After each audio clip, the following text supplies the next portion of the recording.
été expulsés du côté palestinien du point de passage. Malgré cela, l'Égypte, guidée par sa foi inébranlable en la cause palestinienne, s'est efforcée de maintenir l'ouverture du passage. Ensuite,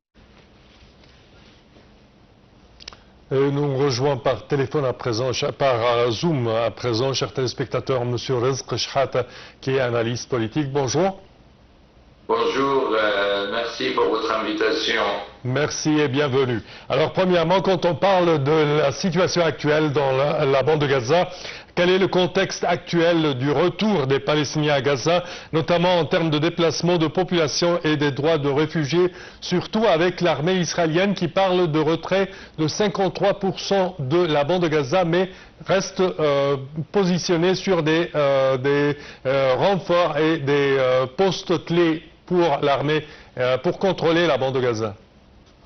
Nous vivons actuellement des moments historiques.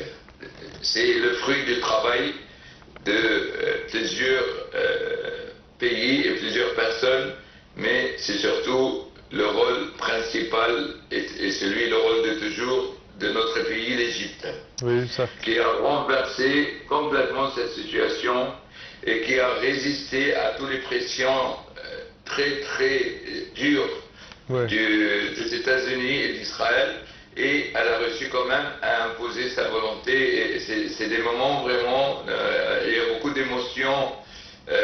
Aujourd'hui, on voit le peuple palestinien de Gaza qui se dirige vers le nord, les enfants qui doivent trouver leurs écoles et les malades qui trouveront leurs hôpitaux, et tout le modèle de vie va revenir petit à petit, et tout ça vraiment grâce aussi à la politique égyptienne qui était inébranlable face à beaucoup de pressions qui voulaient changer le cours de l'histoire, mais personne n'a réussi à changer ce cours d'histoire. Donc quand on parle maintenant pour analyser ce qui se passe aujourd'hui, Israël, c'est vrai, elle s'est retirée de 53%, et elle reste dans certains points, mais elle va finir par se retirer complètement de Gaza, et on va trouver l'existence de l'État de Palestine, de Gaza d'un côté et de la Cisjordanie de l'autre côté. Et c'est ce qu'on travaillait depuis des années et des années pour arriver à cette solution. Et je pense même, là, je parle de la France et de l'Europe, tous les pays européens sont maintenant avec cette idée, la solution à deux États et la libération du peuple palestinien. Oui, quand on parle de la situation sur le terrain, à présent, on parle certainement la famine qui commence à se dilater, soi-disant, ou les denrées alimentaires commencent, et les aides humanitaires commencent à entrer dans la bande de Gaza. Également, les institutions de santé, que ce soit des hôpitaux ou des cliniques, sont prévues à travailler prochainement, mais avec les destructions, je pense que ça prendra plusieurs semaines, même au moins. Alors, comment estimez-vous cela? En fait, on travaille sur deux choses, l'urgence. Donc, il y a le travail pour l'urgence et il y a le travail aussi à long et moyen terme pour reconstruire Gaza. Tout le monde va mettre la main pour aider à cela. L'Égypte, elle a anticipé. Parce qu'il y a l'aspect sécuritaire aussi qui est très important. L'Égypte, elle a anticipé, elle a entraîné 5000 Palestiniens et l'armée égyptienne va les aider à établir aussi la sécurité et en même temps à travailler très vite pour secourir ces enfants et ces familles qui ont vraiment vécu la famine. Donc je pense que ça reste encore à l'Égypte de faire le plus grand travail pour le peuple palestinien, comme toujours d'ailleurs, malgré les critiques, malgré les ennemis, malgré les forces du mal, nous avons réussi à changer complètement le cours de l'histoire aujourd'hui. Parfait.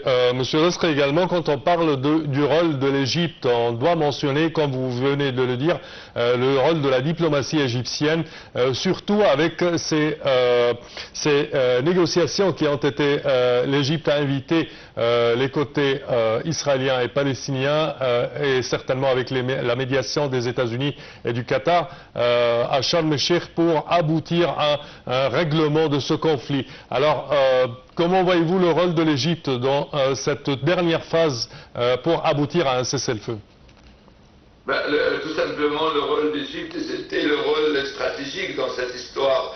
Le ministère des Affaires étrangères, avec sa tête, M. Badr Abdelhadi, sous bien sûr la responsabilité de notre président de la République, et le service secret égyptien également, et ils travaillaient ensemble avec les autres pays partenaires, que ce soit le Qatar, la Turquie, les États-Unis, Israël, et ils ont réussi tous ensemble, mais sans l'Égypte, moi je pense, et je ne dis pas ça parce que je suis égyptien, je dis ça parce que c'est la vérité, sans l'Égypte, rien de tout cela serait passé. On a vu dernièrement, on a attaqué Qatar, il y a eu des guerres avec l'Iran, il y a eu des événements majeurs dans cette région, et l'Égypte, avec sa patience, avec sa force tranquille, avec sa sagesse, a réussi, et bien sûr, en première ligne, c'est le président Fattah el-Sisi, et bien sûr, avec lui, tous les collaborateurs, que ce soit M. Badr Abdelhadi et le ministère des Affaires étrangères, qui a une longue expérience dans ce conflit, et aussi ce dossier qui appartenait au service secret égyptien, avec le directeur du service secret égyptien, qui ont fait un travail formidable, un travail de fourmi, et avec beaucoup de patience, et qui a réussi à la fin d'aboutir à cet résultat on se félicite tous de cet résultat qui fait vraiment qu'on sauve le peuple palestinien tout en gardant la sécurité nationale de l'Égypte. Et on a abouti à cette meilleure solution. Pour moi, c'est un jour de fête. C'est comme si, de nouveau, nous avons un nouveau 6 octobre 1973 aujourd'hui. Faire face à la volonté américaine avec un président comme M. Trump, c'est quelque chose vraiment d'extraordinaire. Ça montre la valeur de l'Égypte, ça montre sa force, ça montre son importance. Chacun il peut dire ce qu'il veut, mais à la fin, il n'y a que l'Égypte qui change le cours des choses dans cette région. Et ça se voit, ça se voit. Sans l'Égypte, il y a les autres pays à côté ne sont pas en mesure tout seuls de résoudre un conflit comme ça. Et donc le rôle principal, c'est bien à l'Égypte, c'est évident. Parfait. Monsieur Lesser, également, quand on parle de la prochaine phase, quels sont les grands obstacles pour la médiation dans ce conflit? Le plus grand obstacle pour la médiation dans ce conflit, c'est M. Benjamin Netanyahu lui-même. J'espère que cette personne disparaîtra de la vie politique des Israéliens pour qu'on puisse avancer tout ensemble. La France, elle avait joué un rôle important avec l'Europe pour la reconnaissance de l'État de la Palestine. Oui. Monsieur Netanyahu, avec ses problèmes personnels, a utilisé le conflit pour sécuriser ses problèmes personnels. Nous n'oublions pas qu'il est recherché dans pas mal de pays du monde. Nous n'oublions pas qu'il a du sang sur sa main. Et cette personne, pour moi, ça reste toujours un obstacle. Et j'espère que pour Israël, il y aura un nouveau Premier ministre qui comprend la situation et qui respecte ses voisins et qui fait en sorte qu'on vit tous en paix à un moment donné. Oui. À part cela, quand on parle des moyens de négociation sur le terrain, sur la table de négociation, selon vous, quels sont les outils par lesquels on peut arriver à la solution à deux États avec les frontières du 4 juin 1967 sur la table et avec Jérusalem-Est comme capitale de l'État de la Palestine? En fait, le chemin, il restera encore dur, surtout quand on négocie avec Israël. C'est toujours très très lent et toujours très très dur, et c'est loin de la vérité sur le terrain. Mais le peuple est avant tout, les peuples sont souverains dans n'importe quel pays dans le monde. Et c'est la volonté du peuple palestinien qui va faire en sorte qu'ils vont avoir leur État.